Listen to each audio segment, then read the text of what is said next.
Ibu bapak, tahukah kita bahwa nama gereja kita, nama GPDI itu adalah Gereja Pantekosta di Indonesia. Artinya memang kita hidup dengan nuansa di mana dipenuhi dengan Roh Kudus, mengandalkan kuasa Roh Kudus, berjalan dalam tuntunan Roh Kudus. Dan hari ini kita mau belajar bahwa hari Pantekosta, penggenapan hari Pantekosta itu bukan hanya waktu di perjanjian baru, dimulai di waktu murid-murid jemaat yang pertama ada di loteng Yerusalem, dan kemudian mereka berbahasa lidah, berbahasa lain daripada biasa yang mereka pakai. Ternyata kalau kita belajar, hari Pantekosta itu dimulai dari perjanjian lama. Perjanjian lama pun sudah mengajar umat Israel untuk merayakan yang namanya hari Pantekosta. Ternyata hari-hari yang perlu dirayakan, nanti kita baca di dalam Alkitab kita, di dalam kitab Ulangan, ada 3 perayaan yang Tuhan mau dirayakan oleh orang-orang Israel. Apa itu? Mari kita buka Alkitab kita bersama, Ulangan 16 ayat 16.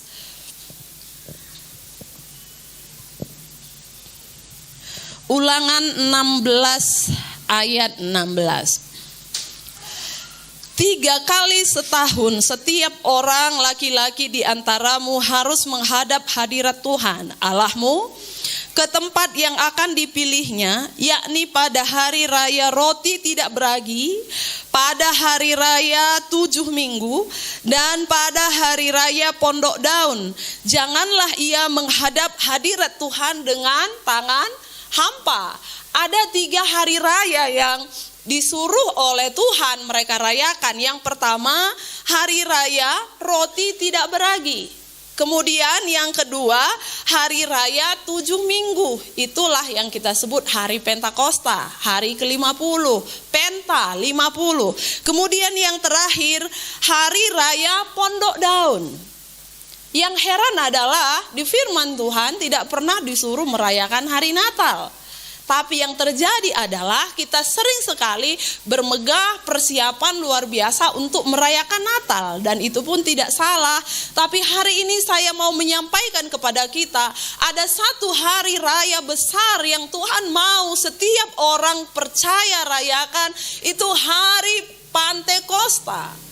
Hari ini kita belajar, kita ada di hari ini memperingati hari Pantekosta. Dan tidak kebetulan saudara, kita berjemaat di gereja yang namanya Gereja Pantekosta. Dan biasanya orang Pantekosta itu biasanya terlihat dari cirinya yang suka bertepuk tangan, suka menangis waktu berdoa, teriak-teriak. Makanya kalau orang Pantekosta itu bernyanyi tepuknya, itu dipertanyakan Pantekostanya. Biasanya Pantekosta itu kurang cepat. Itulah Pantekosta. Kemudian waktu menyembah Tuhan ada yang angkat tangan, itu yang Pantekosta. Lalu kemudian ada yang menangis, itu yang Pantekosta. Coba tanya kiri kanan, duka masih Pantekostanya, bilang. Iya, kalau Pantekosta biasanya teriak nyanyi, itu biasa. Sampai kita disebut apa? Gereja pertangis-tangis. Nah, kenapa? Karena memang biasanya orang Pantekosta itu kelihatan dari semangatnya, dari sukacitanya, ya. Saya mau katakan ini, selamat hari Pantekosta. Saudara jawab haleluya 3 kali dengan gaya Pantekosta, ya. Selamat hari Pantekosta. Haleluya, haleluya. Wah, lebih Pantekosta ya saudara, lebih kuat artinya. Selamat hari Pantekosta. Haleluya, haleluya. Iya, berikan tepuk tangan bagi Yesus Tuhan. Haleluya. Sudah kelihatan Pantekostanya, ya. Nah, hari ini ada 3 hari raya yang firman Tuhan ajar. Yang pertama, hari raya roti tidak beragi. Hari raya roti tidak beragi, kalau kita lihat dalam Keluaran 12 ayat 1 sampai 14, itu adalah hari raya Paskah. Hari raya roti tidak beragi itu diperingati orang Israel waktu mereka akan keluar dari bangsa Mesir.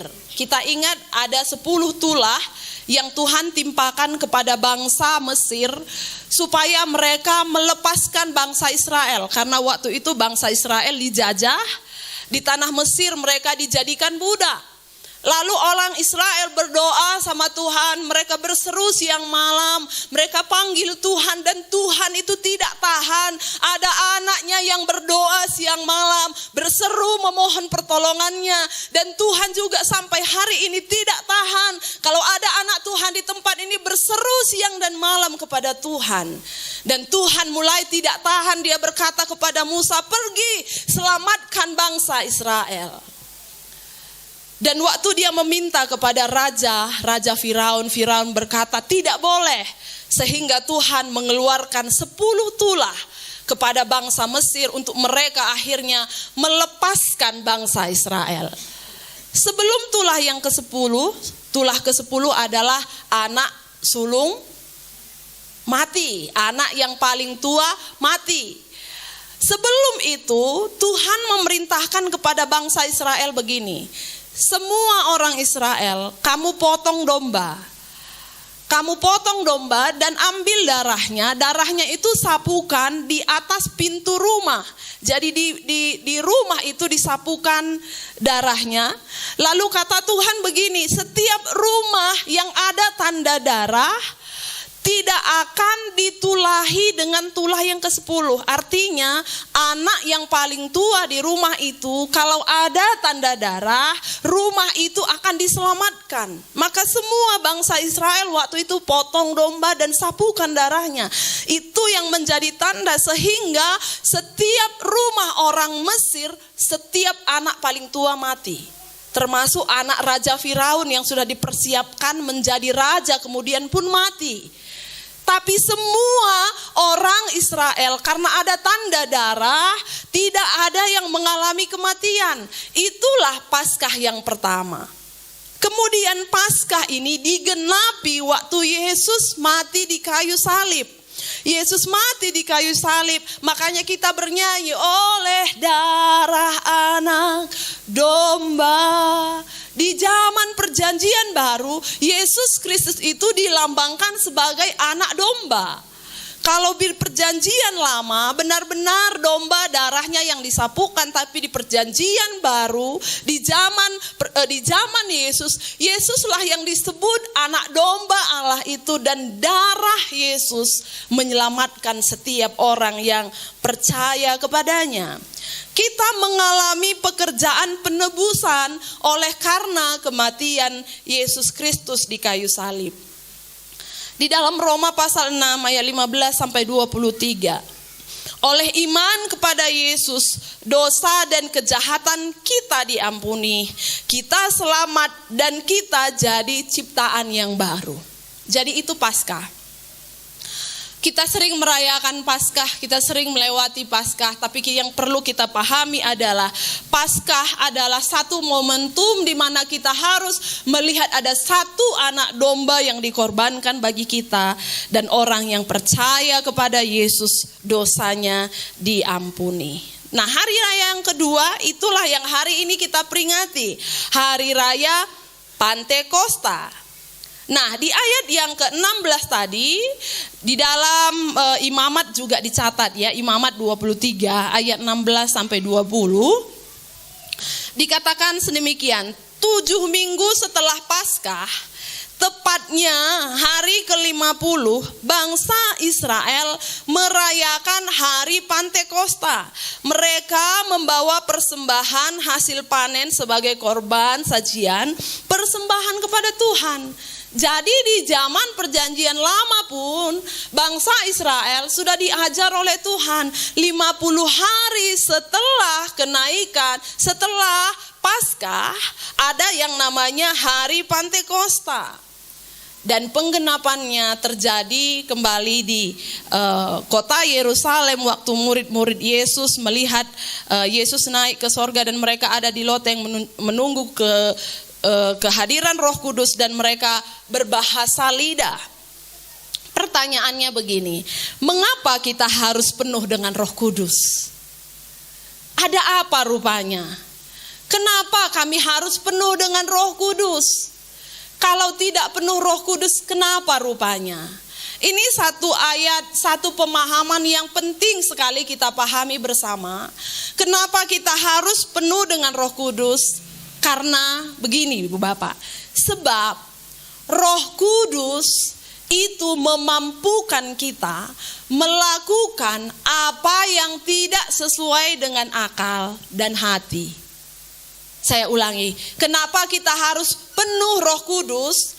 Karena dengan penuh dengan Roh Kudus, maka saya dimampukan melakukan apa yang tidak sesuai dengan akal saya, apa yang tidak sesuai dengan hati saya, tapi itu disuruh firman untuk dilakukan. Saya mau tanya Ibu Bapak, banyak enggak firman Tuhan yang tidak sesuai dengan akal kita? Banyak. Banyak tidak firman Tuhan yang tidak sesuai dengan hati kita? Banyak sekali. Lebih berkat memberi daripada menerima. Ibu Bapak setuju lebih baik memberi daripada menerima? Kadang-kadang akal kita bilang enggak, lebih baik menerima. Makanya kalau ada bantuan di Jambur, ada yang mau kasih uang ke 50 orang, yang datang bisa datang 70 orang karena menerima. Tapi sudah dibuat surat resmi, kita disuruh untuk memberi pun, ini kesempatan hanya untuk 10 orang, yang datang tidak akan pernah lebih dari 10 orang. Kenapa? Badanku ini, dagingku ini lebih suka menerima daripada memberi. Tidak sesuai dengan akalku, tidak sesuai dengan hatiku, tapi itu yang firman Tuhan ajar padaku.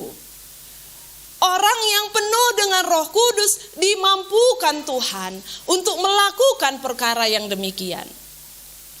Ada seorang anak Tuhan baru ini bilang sama saya, dia bilang, "Kak, aku suamiku ini perlu dibawa dalam doa." Kenapa? Aku bilang, sulit sekali dia memberi. Butuh proses, ku bilang, butuh proses, nanti dia juga tahu. Enggak Kak, ini suamiku ini beda dengan orang, tidak seperti orang lain, pelit sekali. Kalau aku mau Kak, tapi dia susah sekali. Gimana rupanya? Aku bilang. Dia bilang gini, satu kali kakak tahu ada jemaat di tempat kami sakit, ku kasih uang ongkosnya. Karena dia pergi berangkat dengan jemaat yang lain, saya tidak bisa ikut. Saya kasih salam-salamnya untuk bapak yang sakit itu. Setelah dia pulang ke rumah, saya tanya, "Bang, kamu kasih tadi uang salam-salam tadi?" "Enggak." "Kenapa?" "Rugi kurasa, kita pun belum cukup," katanya. "Aku di jemaat ini belum pernah aku jumpa kalian salam orang sakit pun rugi kalian rasa, belum pernah." Makanya waktu mereka cerita, dia cerita begitu. Iya ya, ada juga orang yang memberi ke orang sakit pun rugi rasanya. Gitu di hatiku. Oh, berarti ada juga ya. Berarti butuh kasih karunia Tuhan untuk bisa memberi, Ibu Bapak. Makanya kalau kamu bisa memberi, ada orang sakit, hati itu langsung digerakkan Roh Kudus. Itu bukan kamu, Roh Kudus yang mengajar. Roh Kudus yang melembutkan hati. Karena memang lebih enak menerima, aku setuju. Kalau hari ini ada orang bagi-bagi uang 1 juta, aku beri tante dulu ku bilang. Karena aku pun senang menerima. Tapi firman ajar, lebih diberkati orang yang memberi daripada menerima. Butuh kuasa Roh Kudus untuk memampukan kita bisa memberi. Mengampuni, siapa bilang itu mudah? Siapa bilang mengampuni itu lebih mudah daripada menyimpan sakit hati? Lebih enak sakit hati, Ibu Bapak. Lebih enak. Lebih baik kita simpan, lebih cocok rasa daging ini. Lebih cocok rasa hati ini. Lebih cocok rasa pikiranku ini untuk menyimpan dendam daripada ku ampuni dia. Kenapa? Karena yang salah dia. Pasti aku akan selalu berkata, dia yang salah bukan aku. Lebih baik ku rasa. Tapi orang yang bisa mengampuni itu adalah karena Roh Kudus yang memampukan dia. Itu sebabnya saya berkata hari ini perlu sekali Roh Kudus. Setiap kita perlu Roh Kudus untuk memampukan kita hal-hal yang tidak mungkin bisa dilakukan oleh akal, kemampuan kita secara manusia. Lalu ada hari raya yang ketiga, hari raya Pondok Daun, ya. Pondok Daun dirayakan orang Israel biasanya setelah panen. Jadi mereka tanam semuanya dan ada musim panen, mereka panen. Setelah panen, bangsa Israel ini akan tinggal di pondok dan bersuka cita. Imamat 23 ayat 34 sampai 44 mencatat ini ya. Jadi mereka akan bersuka cita, bersyukur. Mereka itu sudah bisa menikmati apa yang selama ini mereka panen, mereka usahakan, jerih lelah mereka nikmati, bersuka cita, dan disebut Hari Raya Pondok Daun. Dan untuk hari raya yang ketiga belum digenapi. Kapan digenapi Tan? Digenapi waktu Tuhan Yesus datang kedua kali menjemput gerejanya, menjemput orang yang percaya kepadanya. Ini belum digenapi. Untuk hal ini saya mau sampaikan, Ibu Bapak, kalau kita mau alami yang namanya Hari Raya Pondok Daun, saudara sudah harus mengalami yang namanya Pantekosta. Tidak mungkin orang sampai kepada Hari Raya Pondok Daun kalau tidak pernah mengalami yang namanya Pantekosta. Pantekosta tidak mungkin dialami oleh orang kalau belum pernah mengalami yang namanya Paskah. Jadi Paskah dulu. Saudara harus alami Paskah dulu, lalu kemudian kita masuk kepada yang namanya Pantekosta, kemudian masuk kepada yang namanya Hari Raya Pondok Daun, yang namanya di mana kita berjumpa dengan mempelai Kristus, yang namanya kita masuk ke dalam alam kekekalan, menerima mahkota kehidupan. Itu dimulai dari Pantekosta, dimulai dari Paskah. Jadi pengalaman apa sebenarnya yang harus dialami waktu Paskah? Paskah itu adalah iman percaya kepada Yesus Kristus, menerima Yesus sebagai Tuhan, menerima pengampunan Tuhan. Apakah saudara sampai hari ini masih yakin bahwa Yesus Kristus satu-satunya adalah Tuhan dan Juru Selamat dalam hidupmu? Itu Paskah. Apakah sampai hari ini ibu bapak percaya bahwa dosa-dosamu sudah diampuni? Itu Paskah. Ada banyak orang Kristen yang tetap terintimidasi oleh kuasa iblis. Aku ini terlalu hina. Aku ini terlalu jahat. Aku ini terlalu buruk untuk diampuni Tuhan. Aku ini bukan orang yang baik di hadapan Tuhan. Aku ini jahat. Aku tidak diampuni. Aku tidak diselamatkan. Aku tidak demikian. Kalau begitu ibu bapak, alami dulu Paskah. Yesus Kristus berkata, orang yang percaya kepadanya, oleh darah anak domba iblis dikalahkan. Oleh darah anak domba kita menjadi punya kemampuan untuk masuk ke dalam ruang maha kudusnya Tuhan. Darah anak domba itu membuat kita bisa diselamatkan. Darah anak domba itu menyucikan kita. Jadi pengalaman Paskah adalah pengalaman di mana kita semua menerima Yesus dan percaya kepadanya, menerima pengampunan, kemudian pertobatan, dan kemudian diubahkan menjadi manusia baru. Orang yang sudah mengalami Paskah dimulai dengan dia terima Tuhan, kemudian dia percaya, menerima pengampunan, kemudian dia bertobat, dia menjadi manusia yang baru. Kenapa saya bilang dimulai daripada Paskah? Paskah itu akan menuntun kita kepada hari Pantekosta. Karena kalau tidak melewati Paskah, kita tidak bisa menuju yang namanya Pantekosta. Kita buka Markus pasal 2 ayat 22. Satu ayat firman Tuhan, kita mau baca ayat ini ya. Markus pasal yang ke-2 ayat 22. Demikian juga tidak seorang pun mengisikan anggur yang baru ke dalam kantong kulit yang tua. Karena jika demikian, anggur itu akan mengoyakkan kantong itu. Sehingga anggur itu dan kantongnya dua-duanya terbuang. Tetapi anggur yang baru hendaknya disimpan dalam kantong yang baru pula. Tidak mungkin ada anggur baru disimpan dalam kantong lama. Kalau kantong lama isiannya anggur baru, nanti pecah kantongnya, nggak sanggup menampung anggur baru, terbuang anggurnya sia-sia. Sama dengan hidup kita, Roh Kudus itu tidak mungkin bisa mengisi hidup kita kalau kita tidak mau menerima Yesus sebagai Tuhan Juru Selamat, tidak bisa. Yesus tidak mungkin tinggal anggur baru tercurah penuhi umatnya. Tidak mungkin terjadi pada orang yang tidak mau terima Yesus jadi Tuhannya, tidak mungkin. Datang beribadah tiap minggu, puji-puji Tuhan, tapi tetap tidak terima Tuhan jadi Tuhan Juru Selamatnya. Roh Kudus tidak mungkin penuhi hidup kita. Terima Tuhan Yesus dulu. Terima Dia, jadikan Tuhan Juru Selamat. Tidak ada Tuhan yang lain. Di gereja, Yesus Tuhanku. Di luar, ada lagi Tuhanku. Gak mungkin Roh Kudus mendiami hidup kita, saudara. Yesus satu-satunya, tidak ada yang lain. Karena tidak mungkin, kata firman Tuhan, anggur yang baru itu disimpan di dalam kantong kulit yang tua. Dia harus disimpan dalam kantong yang baru pula. Jadi menuju waktu kita mau alami Pantekosta, dimulai dari Paskah. Terima Yesus sebagai Juru Selamat, terima pengampunannya, bertobat dan jadi manusia baru. Percaya Tuhan akan menolong kita untuk terus berjalan sesuai kehendak dan rencananya.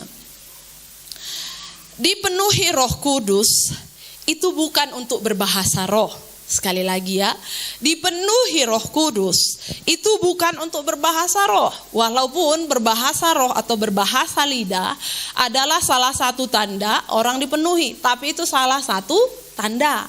Jadi kita jangan menghakimi kalau ada suami kita atau istri kita belum bahasa roh. Penuh Roh Kudusnya istriku ini, penuh atau enggak ini ya? Kita dengar-dengar, nguping, pernah enggak bahasa roh? Ya enggak usah pusing. Karena itu bukan tujuannya. Walaupun dengan bahasa roh itu salah satu tanda. Karena kalau kita bilang hanya yang bahasa roh yang penuh Roh Kudus, gimana dengan gereja lain yang tidak mengenal yang namanya bahasa roh? Gak masuk surga mereka nanti. Hanya kita GPDI yang masuk surga. Sepi kita rasa nanti surga kan gitu ya. Enggak, ini hanya salah satu tanda. Bukan untuk berbahasa roh. Jadi apa? Kembali saya tegaskan ya, dipenuhi Roh Kudus itu bukan untuk berbahasa roh, tapi oleh Roh Kudus kita diberi kesanggupan untuk melakukan kehendak Allah. Itu saja. Roh Kudus itu memberikan kita kesanggupan, kuasa, kemampuan untuk melakukan semua kehendak Allah. Semalam saya berjumpa dengan seorang yang baru kehilangan bapaknya, baru minggu lalu dia kehilangan bapaknya. Terus saya bilang, kuat kamu ya dek, walaupun bapak baru pergi, iya kak. Tapi boleh ku tahu bapak sakit kin? Enggak kak, jadi kenapa?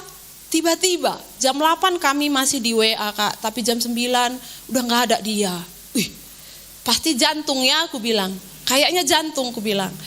Kayaknya iya kak, banyak yang bilang begitu bapak jantung, tapi kami udah gak tahu kondisinya. Aku bilang mengucap syukur ya, jangan banyak bertanya, jangan banyak mengeluh. Iya kak, aku mengucap syukur. Apa yang kamu syukuri? Karena aku agak ini juga ya, dia bisa terima masih muda. Aku bilang apa yang kamu syukuri? Dia bilang aku syukuri begini, puji Tuhan bapakku cepat meninggal. Coba kalau tadi dia sempat lagi kami periksa ke sana ke sini, berobat sana sini, jantung, uang keluar banyak, dia menderita banyak. Tapi ini dia bisa langsung pulang ke sorga.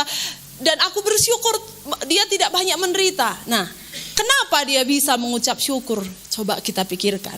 Ada seorang anak muda yang bisa berkata puji Tuhan kak, walaupun bapakku cepat meninggal, aku pikir kemarin gak mungkin gitu karena gak pernah sakit juga bapakku. Tapi aku bisa bersyukur karena aku ingat kalau tadi dia sakit lama, kasihan bapak, uang keluar kami pun banyak. Tapi ini dia sebentar saja, mungkin dalam 1 jam dari jam 8 ke jam 9 yang kami tidak tahu itu, mungkin dia sakit atau bagaimana. Tapi puji Tuhan dia bisa langsung ke sorga bersama dengan Bapa di sorga. Siapa yang bisa membuat dia kuat dan berkata terima kasih, puji Tuhan? Itu Roh Kudus. Kalau orang lain bisa berkata, kalau kehilangan, ngapain kau mengucap syukur? Itu dunia. Tapi jemaat Pantekosta, walau kehilangan, walau rugi, walau kita dalam keadaan yang sulit, ciri orang Pantekosta harus selalu bisa berkata, terima kasih Tuhan. Terima kasih Tuhan, itu orang Pantekosta. Karena semua yang Tuhan kerjakan, semua yang Tuhan lakukan itu hal yang baik, pasti hal yang baik. Kita buka ayat terakhir, Roma 8 ayat 29. Roma pasal yang ke-8 ayat yang ke-29. Ya. Sebab semua orang yang dipilihnya dari semula, Roma 8 ayat 29. Pas ini ya. Bentar ya.